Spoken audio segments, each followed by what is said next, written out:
and thanks for joining us for this edition of Northwest Newsweek. I'm your host, Mitchell Ringos. Well, Wednesday marked a historic moment for Saskatchewan Anishinaabe Nation near Kenora.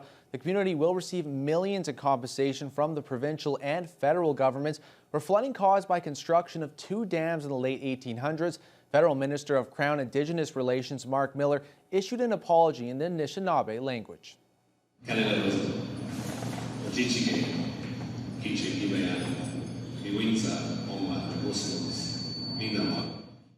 Miller was then joined by Ontario's Indigenous Affairs Minister Greg Rickford and Chief Lorraine Kobenis to finalize a compensation agreement that will see the community receive over $83 million.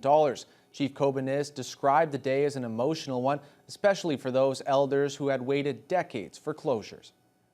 Hearing the apologies from both ministers yesterday really struck a chord with them, because that was, at the end of the day, was what they wanted to hear, what they needed to hear in order to say, okay, now let's set the stage for a new relationship, a better relationship.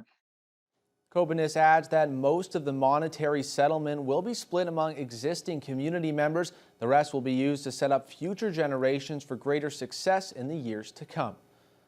Well, in other news, a Dryden man has been arrested and charged with aggravated assault and robbery with a weapon 2 weeks after a September 25th incident into which one person sustained serious injuries. The 23-year-old accused remains in custody following a bail hearing. OPP are asking anyone who may have witnessed the incident to call Crime Stoppers or the Dryden Detachment.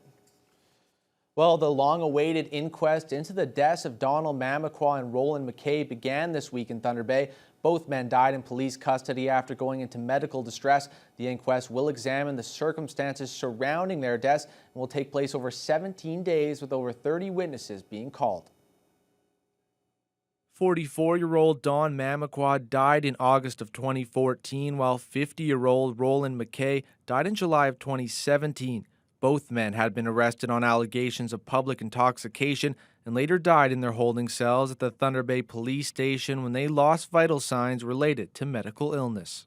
Under the Coroner's Act, this inquest is mandatory because the two men died while in police custody. The inquest jury will examine the circumstances surrounding the two deaths and make recommendations aimed at preventing similar tragedies. For the first day, an overview was given by Inquest Counsel Peter Keane, explaining what to expect, and said in an opening statement that the inquest jury will hear evidence that Mamaqua was not meaningfully medically assessed and that he would have had a 97% chance of survival if he would have been taken to the hospital.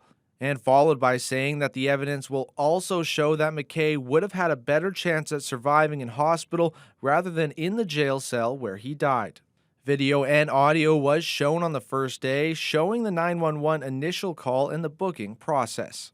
And in the days to follow, due to a ruling made by Dr. David Cameron, a video will be shown of a different Indigenous man being dragged through the police lockup area on the night Mamaqua died, which Keane said will show how Indigenous people who appear to be intoxicated were treated in Thunder Bay that night.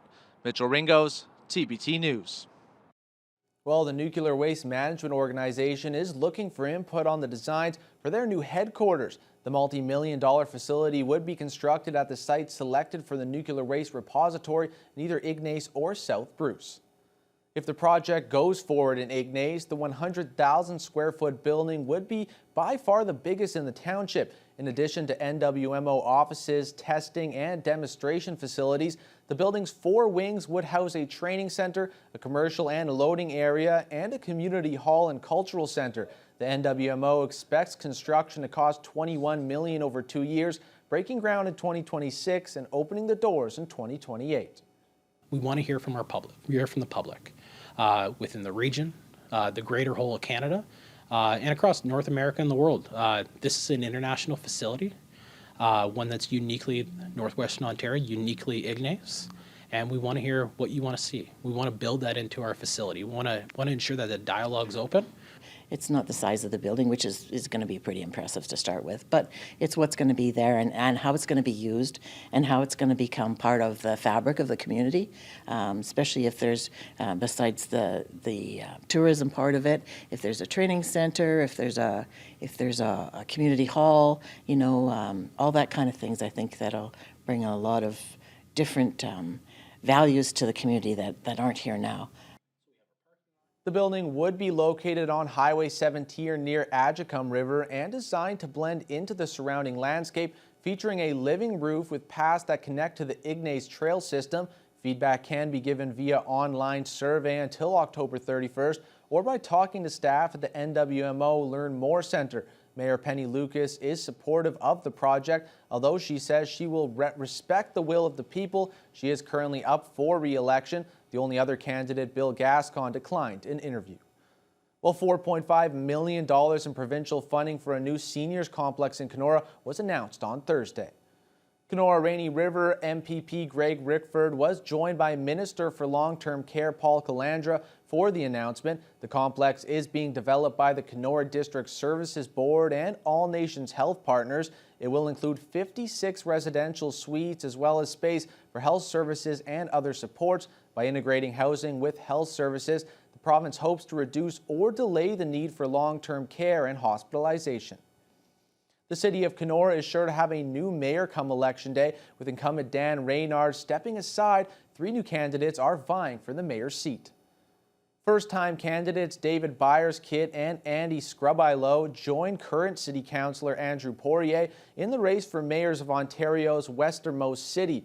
Byers-Kitt is a self-described hard-working blue-collar guy and says it's time to give back to the community. Scrubilo says it's his leadership skills and enthusiasm that will make him stand out. As a 3-term councillor, Poirier is running on his experience, and all 3 candidates named homelessness or addictions as the biggest issue facing Kenora.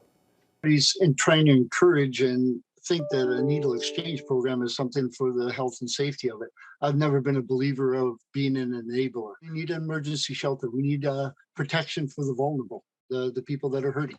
We need to let them know that we're coming for them. I'm in favor of a loitering bylaw so that there's not going to be congregation downtown. And the people flocking into Kenora now, we've got to get to the bottom of it, because our housing, like social housing, we just can't meet the demands. When people would see police officers in downtown core walking the streets, there was a sense and a small sense of security and safety, but we need to expand that substantially. Poirier also says the community needs more housing and that he'll prioritize relationship building with upper levels of government and local Indigenous communities. For Scrubilo, the number 2 issue is the need for more recreational options for Kenora's youth. And for Byers-Kitt, it's investing in residential infrastructure to pave the way for new housing construction. Well, the township of Manitouwadge also has 3 people running for mayors this October. Voters will have the choice between the incumbent mayor and the current councillor and the township's former CAO. John McCackern is running for re-election. He's been the mayor of Manitouwadge for 2 separate terms and says there's still a lot of work that he wants to do. Up against McCackern are Jim Moffat and Margaret Hartling. Moffat is a local business owner who has served on council for 4 years, and he feels he's ready to take the next step and get more involved in the community. Hartling worked in municipal offices for nearly 32 years and says she has the time and experience to put towards the mayor's position. We asked each candidate what key issues they'd focus on. One is the revitalization of the town, which we've started the project on, and we should finish it next year. The second thing is the ski hill that needs some serious work on it, and we need to have a new building up there. And the third thing is the asset management for the town that we've been working on for a while. And well, a lot of the issues are, like, obviously infrastructure has always been it's an ongoing issue because we get a lot of water breaks, roads need a lot of repairs, and another thing I want to focus on too is getting a relationship made with Pick River and Pick Mobert. We have 2 major challenges right now. One is the infrastructure. You know, our streets and buildings are in a great need of repair or replacement for that matter. The second is economic development. North Shore is booming right now. And I'd like for, with the wish of council again, to look and see what we can do to take advantage of that. And coming up next, the Eagle's Nest mining site is active again under the banner of Ring of Fire Metals.